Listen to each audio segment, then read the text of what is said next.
मेरा नाम हानी ज़ुबान है। मैं 30 से 35 साल हो गए मुझे ये काम करते। तो कारोबार करता हूँ, बस ऐसी बजाता भी हूँ, बेचता भी हूँ, बस रोटी चलती है, गुजारा। ये 50 की है, 100 की है, 150 की है, 250 की है। हाँ, दे दूँ।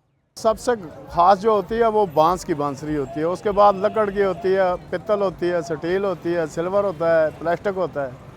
हर किस्म में बनाते हैं।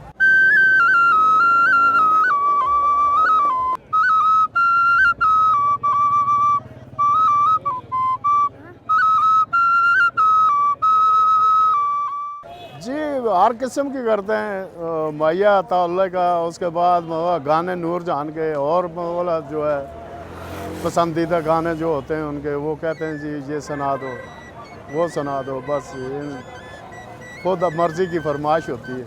हमारी पसंदीदा लठे की चादर है जी।